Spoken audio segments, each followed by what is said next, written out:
Tonight, under the heat and the haze. We definitely recommend reducing time outdoors during these times. A pair of weather concerns prompting regional warnings. Plus, London's worst landlords. United, we'll never be defeated. Tenant advocates and their calls for a landlord licensing program. And called into action. But then I look out and he's in the water. So I was like, that doesn't look right. He clearly needs help. Life-saving efforts from 2 off-duty lifeguards.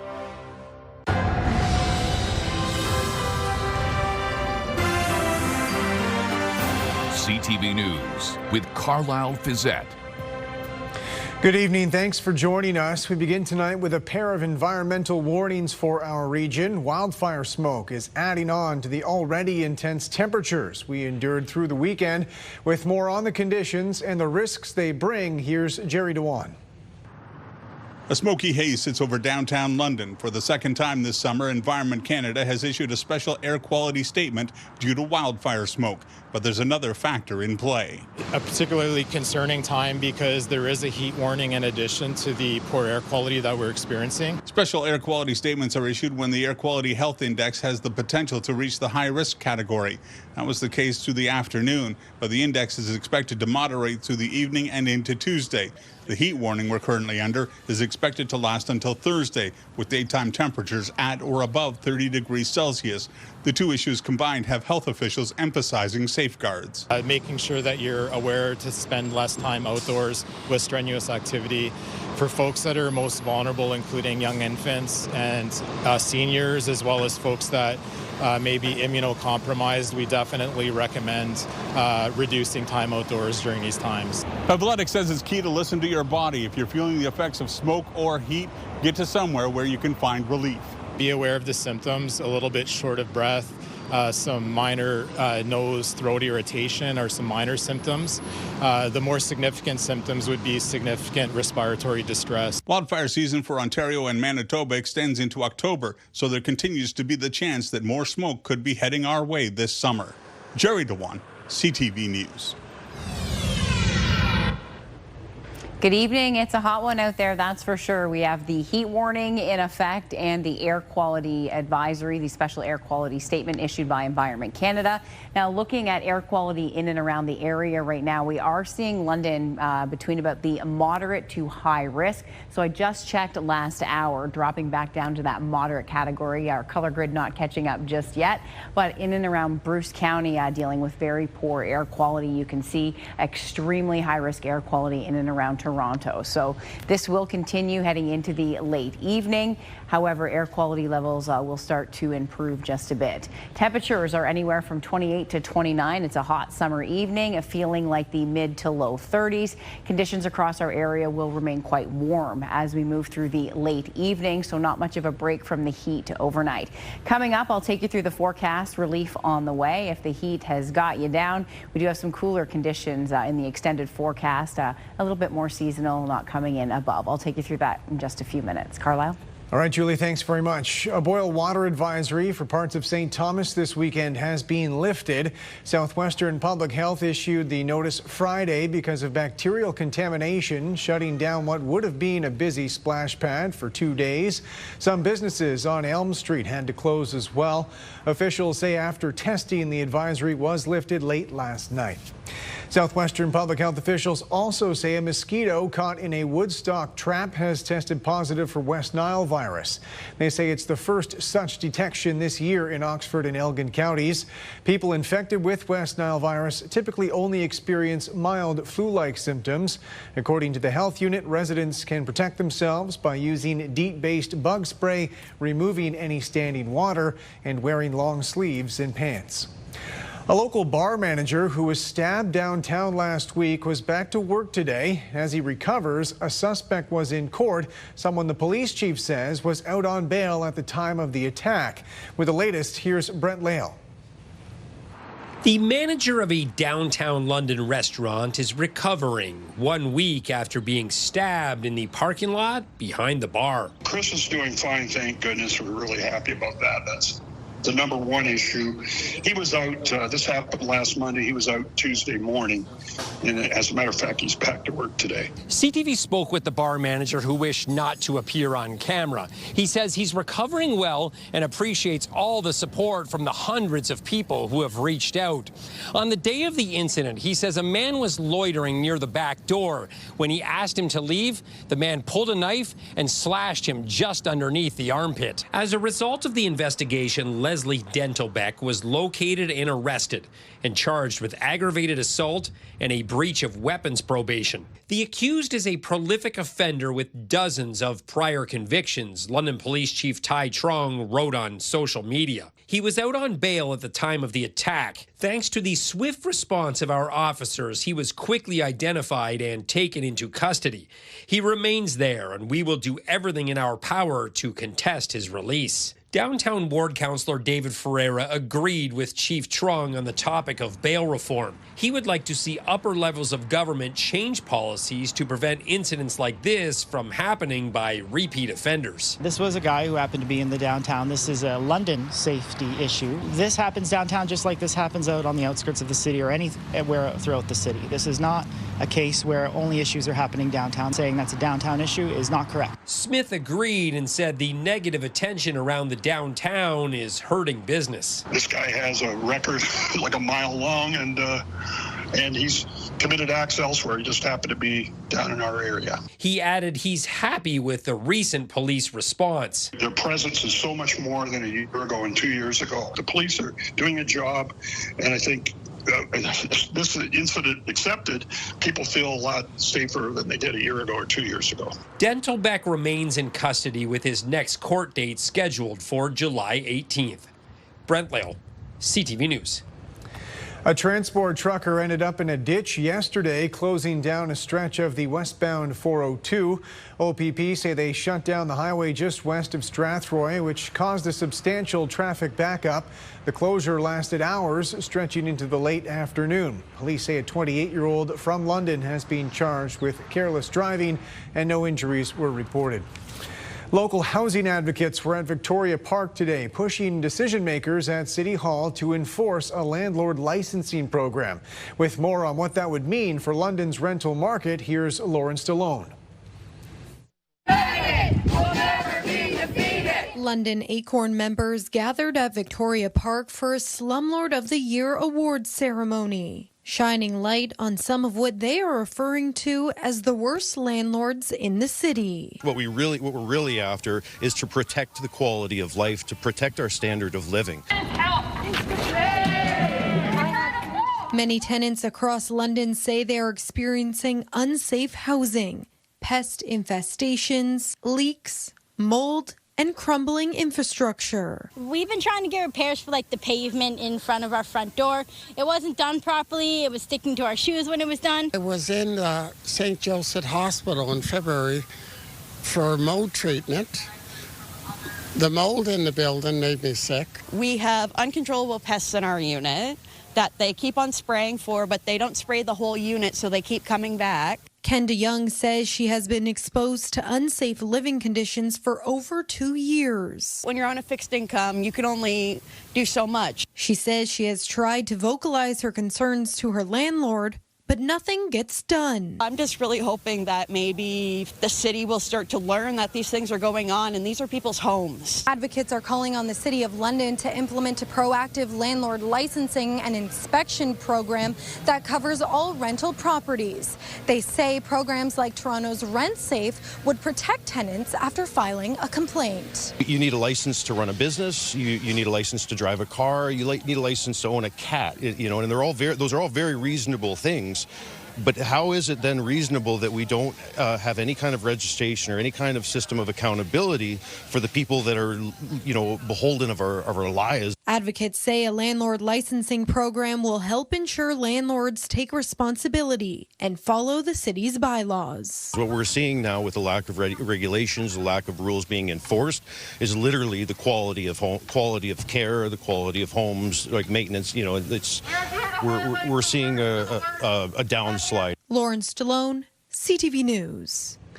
Officials with the Hamilton Road and Old East Village business improvement areas want additional funding from City Hall to cover costs related to crime and homelessness. Those services that we are implementing absolutely have shown a significant positive change. We are proud of the resilience and determination shown by the Hamilton Roads business owners, but we cannot do this alone. Old East Village BIA members want to be reimbursed $34,000 for cleaning properties like Aeolian Hall, the Palace Theatre, and Banting House. Members with the Hamilton Road BIA want $63,000 to maintain private security until the end of next year. The committee recommended putting those requests on hold until next month, though. Politicians want to be certain both BIAs have exhausted all of their COVID relief funding. Has the money been spent or has the money not been spent? We allocated that money in 2023. The downtown BIA had it fully expensed by the end of last year. And I would just like to make sure that those monies are expensed before we hand out more additional funds. The American president sent a message to his Russian counterpart today, threatening significant tariffs unless the war on Ukraine is resolved within the next 50 days. Donald Trump also says he's made a deal to sell weapons to Ukraine through NATO. Abigail Beeman reports. I think this is a chance at getting peace. A bold claim and a big threat. But we're very, very unhappy with them, and we're going to be doing very severe tariffs if we don't have a deal in 50 days, tariffs at about 100%. U.S. President Donald Trump hosted NATO top boss Mark Rutte in the Oval Office, promising billions in military equipment, including Patriot missile defense systems purchased from the U.S. by NATO allies. Germany, massively, but also Finland and Denmark and Sweden and Norway, the United Kingdom, the Netherlands, Canada. They all want to be part of this. The Patriot system is viewed as kind of being a top tier one. So not just that he's going to provide support, which is a change in and of itself, but also that he's going to provide support with pretty advanced weaponry is beneficial. Just ahead of the Oval Office meeting, President Volodymyr Zelensky hosted the U.S. Special Envoy for Ukraine in Kyiv. Very positive for both countries. And just now we spoke about air defense. You wouldn't want to be Zelensky in this because you don't know which day, the United States is going to support you. But it's a good news story for helping them thwart the advance. In terms of sanctions, Russia has already been hit hard and U.S.-Russia trade is way down. But experts say secondary tariffs on other Russian buyers would make a difference. When you see the largest importers of China and India being pummeled, that's where it's really going to hit Russia. Separately, there is a U.S. Senate bill that looks at imposing 500% secondary tariffs on Russia. Trump said today that may not be necessary. Abigail Beeman, CTV News, Ottawa. Prime Minister Mark Carney has disclosed a fuller picture of his financial assets to the Ethics Commissioner. He says he's also set up ethics screens to prevent preferential treatment for companies he once worked for. With more on today's revelations, here's Judy Trin. There is a cornucopia of conflicts of interest in these investments. The Conservative leader is raising concerns about the Prime Minister's business dealings in his past life. Before entering politics, Mark Carney sat on the boards of Brookfield Asset Management and Stripe, a credit card software company.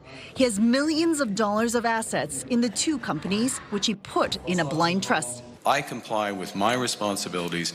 I comply with the rules well in advance. New disclosures filed by Carney to the Ethics Commissioner revealed that Brookfield and Stripe own or control more than 100 other corporations, including clean energy businesses and real estate. The list of potential conflicts goes on and on. How can he possibly be involved in developing a budget when all the tax policies could impact on his investments directly or indirectly?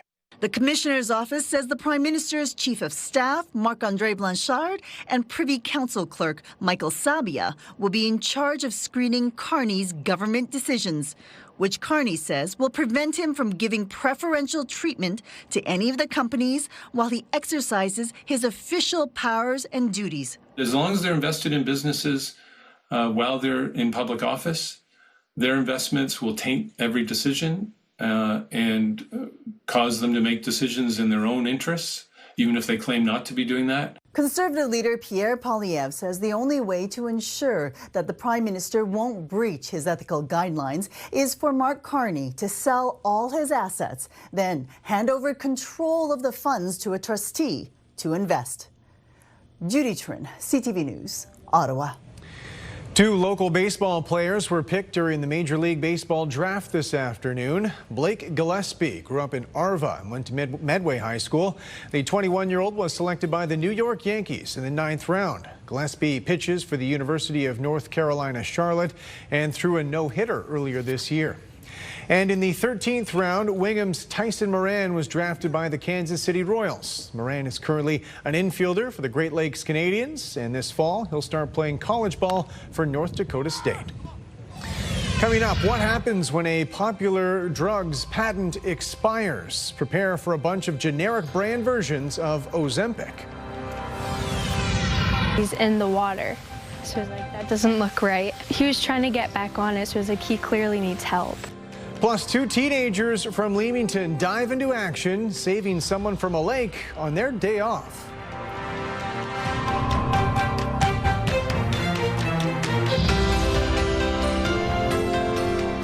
Download the CTV News app and stay on top of local stories as they unfold. We begin tonight with Ontario's Customize your feed and watch live wherever you are. CTVLondon.ca, your home for news.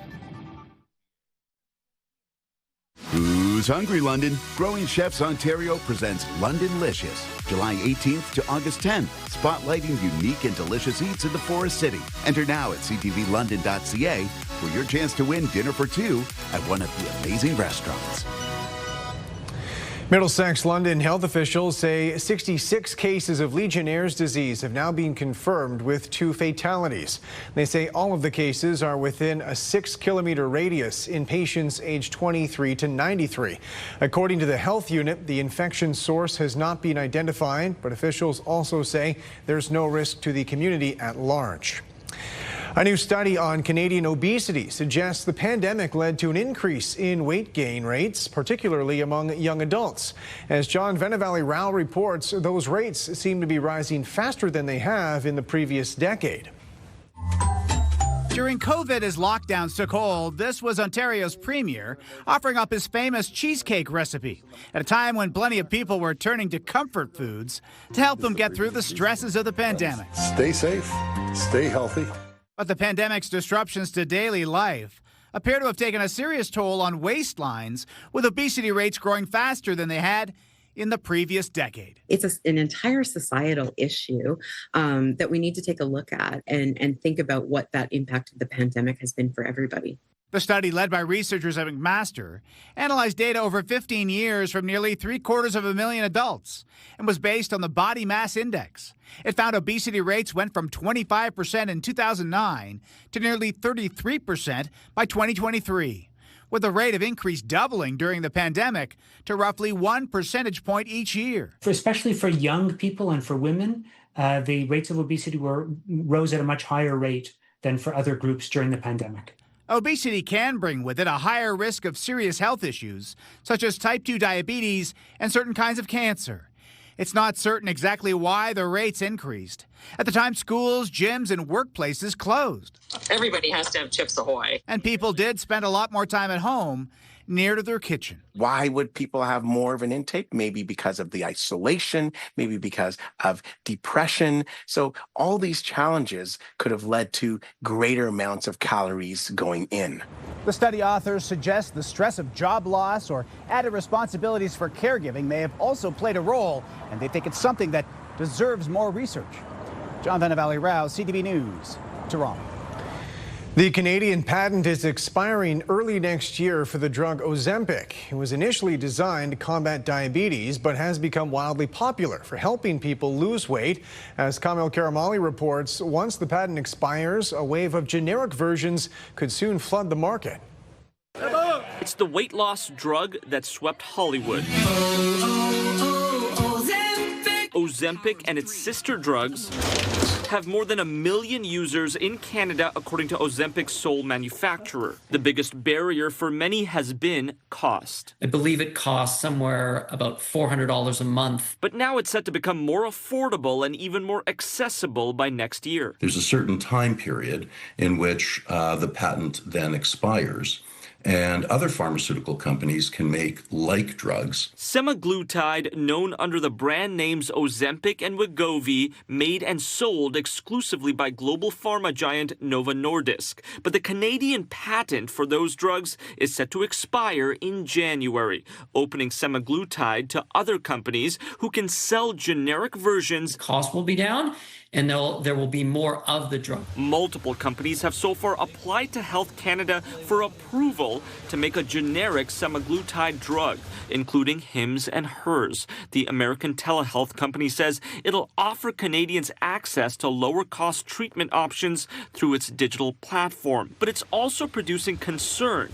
Fewer barriers could mean more people abusing the drug. I think my real worry is that if you start getting into a situation where online clinics are handing out these prescriptions willy-nilly to anybody who pays their, $50 processing fee. 2 years ago, a Canadian law firm launched a proposed class action lawsuit, alleging the drug's manufacturer didn't warn about its severe side effects, including serious gastrointestinal issues like stomach paralysis. We've received thousands of contacts of different users of Ozempic experiencing these types of adverse events. Patricia Miller, part of that class action, no longer on the drug, but she says she's still facing the side effects. I can't eat, I can only have liquid foods. And Ozempic's manufacturer, Novo Nordisk, tells CTV News it stands behind the safety and efficacy of all of its medicines.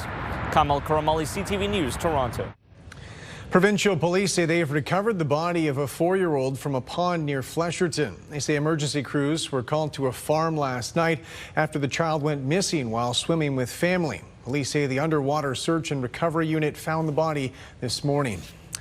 A pair of lifeguards were called into action recently while they were off the clock. Travis Fortnum has the story of their casual afternoon that turned into a life-saving operation. The sun was setting over Lake Erie, and teen siblings Lila and Callahan Cavell were spending a quiet night at home when something out the window caught her eye. I just saw the guy. I was like, oh, he's just on his jet ski. But then I look out and he's in the water. So I was like, that doesn't look right. He was trying to get back on it, so I was like, he clearly needs help. She rushed to get her brother, and the two ran outside to see if the man struggling next to an overturned jet ski was okay. I said, I need to go in as soon as possible.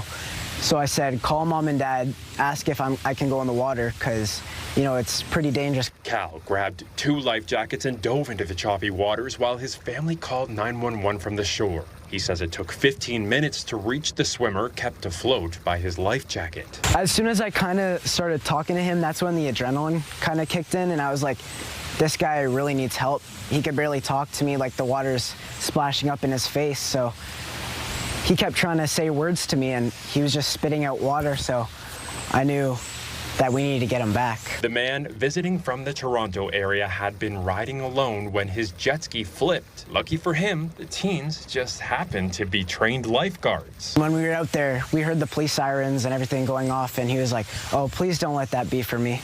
And I was like, well, we got to make sure that you're okay. OPP arrived within minutes, and by that point, the teens' parents had returned home too. Together, they helped guide the exhausted pair out of the water and onto shore. When he was like, you saved my life and all that stuff in the moment, that was when I was like, whoa, this is real. About an hour after what had been a quiet night at home, the Cavell kids had saved a life. They say they just did what they hoped someone would do for them. I'm very proud of him. I feel like me and my sister made a really good team. Travis Fortnum, CTV News.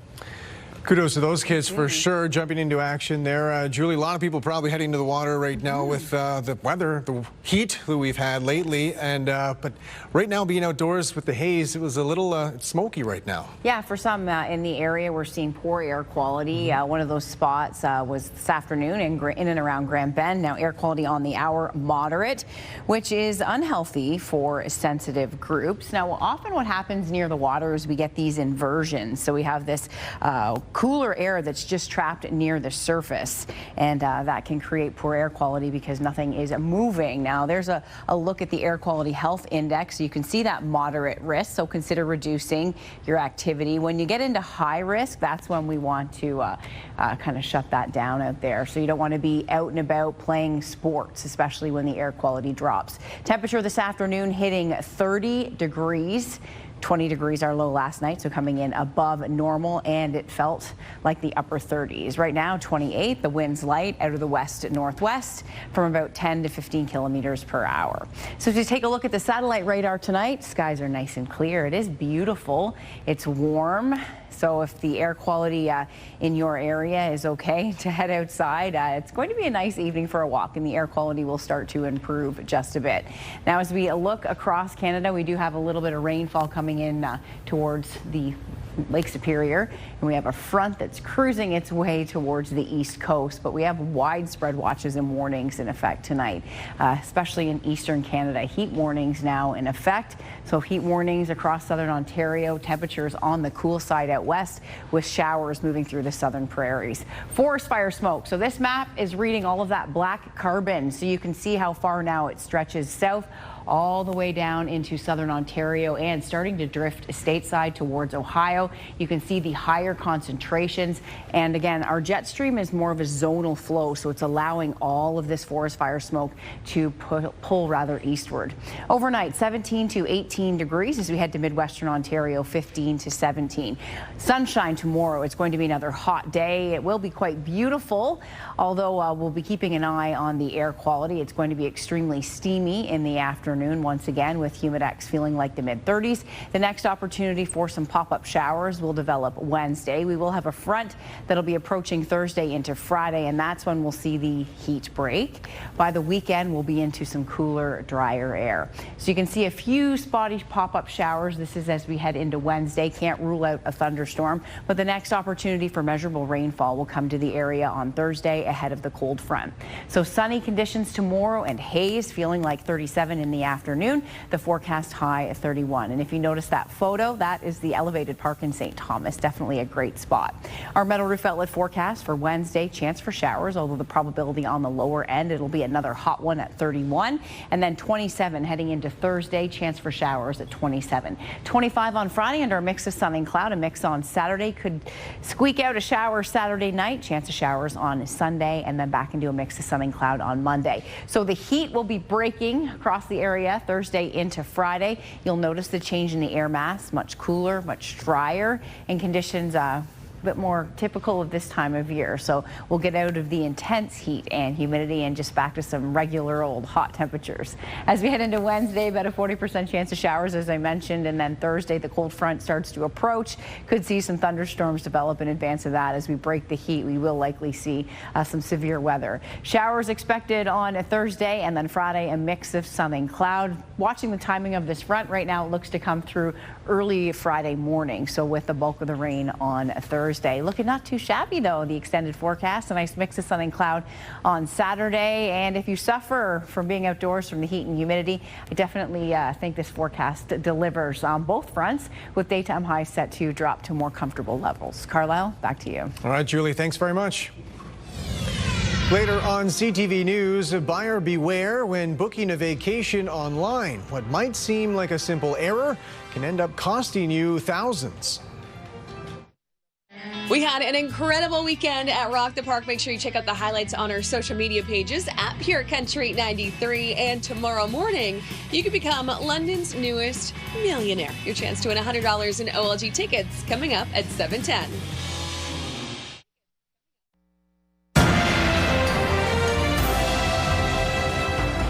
TikTok's CEO is asking for an urgent meeting with Canada's industry minister over the federal government's order directing the company to shut down Canadian operations. In a letter obtained by the Canadian press dated July 2nd, the CEO asked for an in-person meeting within 2 weeks. The company was ordered back in November to dissolve its Canadian business following a national security review of its Chinese parent company. However, the app itself would remain accessible for Canadians. The CEO argues the order was made when it appeared the U.S. would ban TikTok. However, President Donald Trump has repeatedly extended a deadline for that to happen. A London couple say they were recently denied a refund worth thousands of dollars after they made a mistake while booking a resort vacation. They say eventually they were able to get their money back, but as Pat Foran reports, that isn't always the case.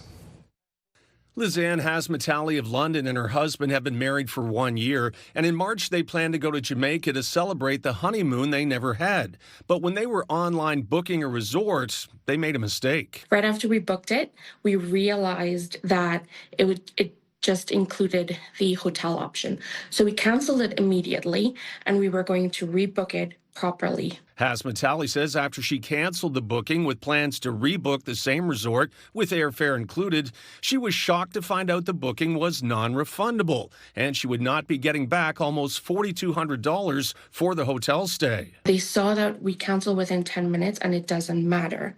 What mattered is that it was non-refundable. The couple had saved for the trip, so without a refund, they were unable to book the resort again and ended up having to stay home. We spent this whole year saving for it, and then something as simple like this, as a simple mistake, you just lose it all. The couple booked the trip through Expedia. A spokesperson told CTV News, if a traveler makes a mistake on a non-refundable booking, the decision whether or not to allow additional flexibility is up to the hotel. It's so important to take your time when you're making a booking. The Travel Industry Council of Ontario, TICO, says there is no cooling off period when booking a trip, so it's important to make sure you check the booking details carefully. Richard Smart says using a registered travel agent can help avoid mistakes. If you do book a trip yourself, check the refund policy. Look before you book. Be very careful. Read those terms and conditions. After CTV News reached out to Expedia, TICO did as well, and Expedia agreed to give the couple a full refund, saying we worked with the hotel to provide a refund as a one-time courtesy. That was great news for Hasmatali, who can now use the money towards a future vacation. Thank you, CTV, for doing all that you did to help us get the money back. We're very grateful, and we're glad that it worked out. Pat Foran, CTV News. Uber is launching a new account for seniors. According to the rideshare company, it's about making transportation more accessible for older adults. A senior account includes larger text and fewer buttons and also allows users to easily store frequent destinations. The new changes were expected to start rolling out across the country today. Canada's main stock index closed at a record high Monday on strength in industrials and technology. The TSX gained 175 points. In New York, the Dow added 88, the Nasdaq up 55. The Canadian dollar lost 0.05 today. On commodity markets, gold fell almost $5 an ounce, and oil lost about $1.50 a barrel. When we come back, the Sarnia Pride Parade returns after a hiatus of more than 2 decades. Welcome back. The Pride London Festival is underway with events all week leading to the annual parade this weekend. This past weekend in Sarnia, local organizers put together their first Pride Parade in more than 2 decades. Brent Lale reports. Happy Pride! For the first time in more than 20 years, a Pride Parade was held in Sarnia. We have a long way to go, but it's really cool to see kind of people come together in a lot of places and a lot of employers and a lot of people backing the community. Jessica Baker of Queer Joy Canada organized the Sarnia Lambton Pride Fest and the parade. I was like, if I get to 10 groups, 10 full groups that are just so excited to be a part of this, I'm like, I will be over the moon. And including Queer Joy Canada, we have 12. So I'm like, surpassed what I wanted. The amount of people, like dozens and dozens within each group.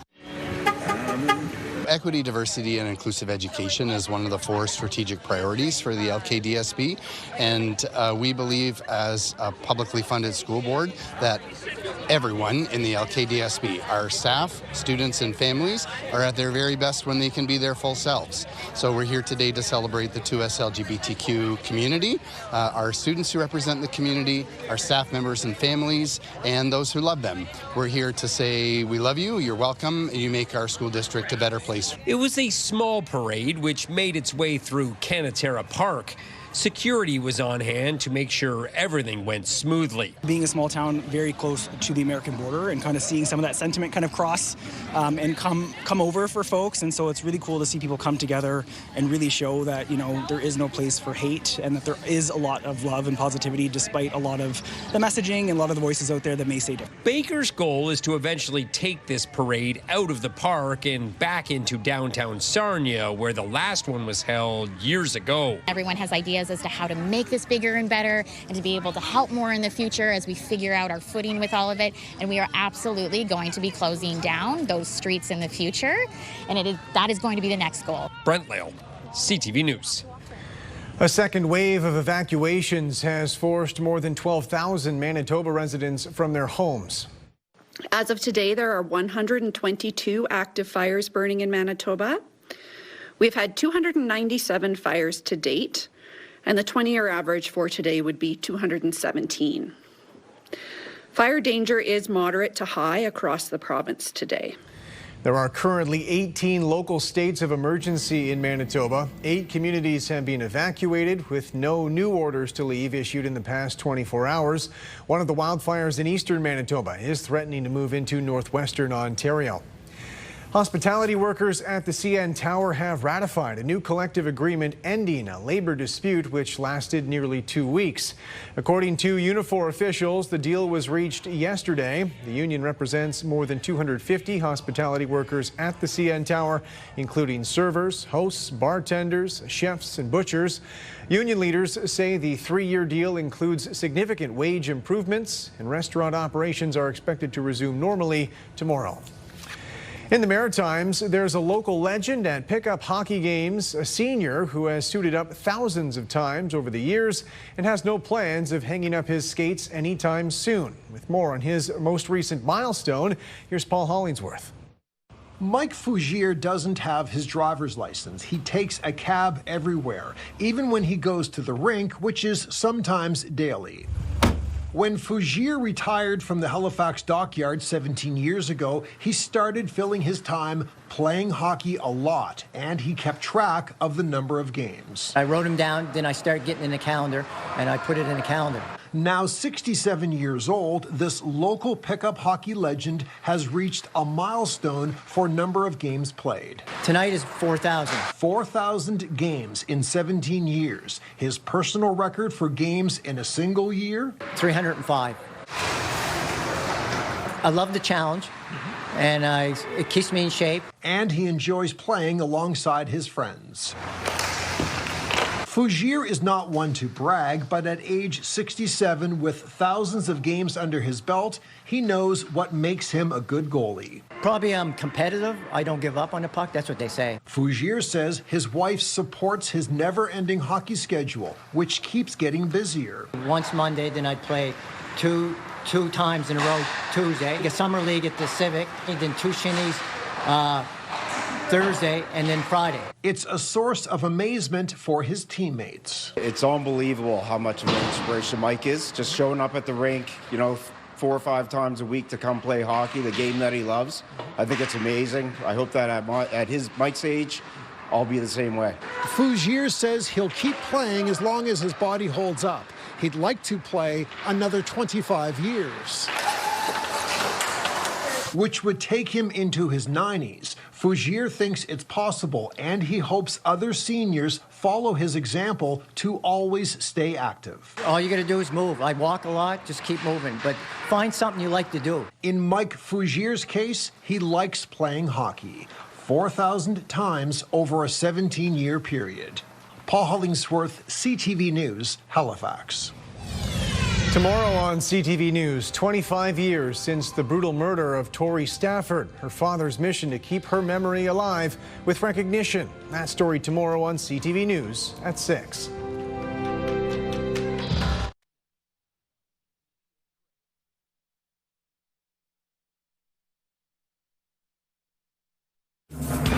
Our photo of the day from Port Lambton. Thank you so much, Cindy, for sending this one in. Localized smoke will continue to be an issue heading through the overnight and into your Tuesday. It's going to be a hot one, feeling like the mid to upper 30s. Cooler and drier conditions expected on Friday with the passage of a cold front, and looking good with just a slight risk for showers on Saturday. A Chatham-Kent councillor spent the weekend stateside, part of a trade delegation. Alison Story was with the Canadian Municipalities Federation, meeting with American counterparts at an annual conference in Philadelphia. She says ongoing tariffs were a big part of their discussions. The message we have shared is that we are friends, we are allies, we are neighbors, and this hurts both of us on both sides of the border. We don't want to get into a reciprocal situation where we have to keep changing tariffs and responding in ways that, are challenging for all of us. New polling numbers show the federal Liberals maintaining strong support in the midst of this trade war. However, as Jeremy Sharon reports, that may have more to do with the state of Canada's opposition parties than the one in power. In the dead of summer in the nation's capital, politics for some are still firmly on the radar. Absolutely, yeah. Fairly regular. Yeah, it's not seasonal. It's not taking a pause this year at all. I think Mark Carney is doing a great job to fight for Canadians. Generally happy. We'll see him the next week. According to new data from Nanos Research, when it comes to public sentiment, Prime Minister Mark Carney's Liberals are pulling away from Pierre Poilievre's Conservatives. If you're a Liberal, you're looking at these numbers and there might be a little pep in your step. Nanos' weekly ballot tracking shows a double-digit gap. Just over 45% of Canadians favor the Liberal Party, while a little under 33% would vote Conservative. And for preferred Prime Minister, Carney is polling more than twice as well as Poilievre. All of the opposition parties are in complete disarray. So you might look at the numbers and think the Liberals are really strong, but the reality is that the opposition parties are weak. But through the summer, Carney's government will be focused on Donald Trump's trade war. And Canadians are keen to keep hitting back however they can. We were supposed to go to New York with our in-laws in April for Easter, and we decided not to go. We've canceled sort of what we can, and I know it's a drop in the bucket to them, but if 41 million people are doing a little bit, that will start to send a message. Nanos data shows most believe the boycotts are temporary. 47% said they expect them to end after Trump's time in office, 28% said before, and 16% think they're permanent. It's more against Trump, yeah. I think if he goes, things will be better. Now, Trump's trade war also has a direct impact on those polling numbers. Whether or not Carney can land a trade deal with the U.S. is directly related to how Canadians feel about his government. Jeremy Sherrill, CTV News, Ottawa. President Donald Trump is expected to visit the UK later this year. According to Buckingham Palace officials, Trump and First Lady Melania will be in the UK from September 17th to the 19th, hosted by the King and Queen at Windsor Castle. It will be Trump's second state visit to the UK, making him the first ever U.S. president invited for a second state visit. He was last hosted in 2019 by the late Queen Elizabeth II. The World Health Organization is recommending twice-a-year HIV prevention shots amid looming concerns over funding. According to the WHO, countries should use a newly approved drug called lenacapavir as a tool to fight HIV infections. Officials say it should be used for groups most at risk and in areas where the HIV infection rate remains high. Last month, the U.S. Food and Drug Administration gave the drug approval in the States. The International Space Station's first visitors from India, Poland, and Hungary are heading back to Earth. The trio left the orbiting lab earlier today, catching a ride on a SpaceX capsule. They had been up there since June 25th. They conducted dozens of experiments during their private mission. Each of the astronauts' countries shared the cost, totaling roughly $200 million. The capsule's splashdown is scheduled for tomorrow morning off the coast of Southern California. London's top stories. We have breaking news tonight out of Ottawa. The latest on the breaking news alerts. I'm tracking an area of severe weather. It'll start. And watch live. A development now to a story from City Hall we brought you. Download the CTV News app. Welcome back. Finally tonight, a moment of spontaneity captured under a rainstorm at the Calgary Stampede. Mark Villani has more on the viral video they unknowingly helped create. Caught in a Stampede downpour, Benjamin McMurray and Sarah McDougall couldn't help but dance. Outside Nashville North last Sunday, the music kept going, and so did they. Their two-step through the puddles, filmed by a stranger, both of them completely unaware. Nothing clears out a dance floor like a good rainstorm, so it actually worked out perfectly. We had lots of room to dance and just kind of practice our moves. It was spontaneous. We were already out there, it was coming down, and I think I said we should dance in that puddle, and so we just started doing it. I like how your hair dips into the water too. That was funny. The video has now been viewed more than 800,000 times, some calling it the perfect Stampede love story. That's wild because I didn't expect that at all. I had no idea that was going to happen, but I keep seeing the views go up and up and up. It's crazy. Believe it or not, this is actually our first rodeo. The pair has only been together just a couple months after meeting through friends on a trip to Ghost Lake. Some of their first memories together, riding Ben's motorbike. She was crazy enough to jump on the back of the Harley and come out with me. So after I threw her in the lake and she wasn't sick of me then, so we just kind of kept seeing each other. Their story and their spirits now striking a chord with people far beyond the fairgrounds. And I love that everybody dresses country and gets out and everyone's in a good mood and people are dancing and it's a really good time. I always enjoy it. And for this couple, it's not just about music or moments, it's about who you share them with. Life is not always purely sunshine, so if you can find those people that are willing to dance through the rain with you, keep those people around. Mark Villani, CTV News, Calgary. That's it for us. Thanks for watching. For your latest local headlines, you can always head to our website. I'm back tonight with your late news at 11. Bye for now.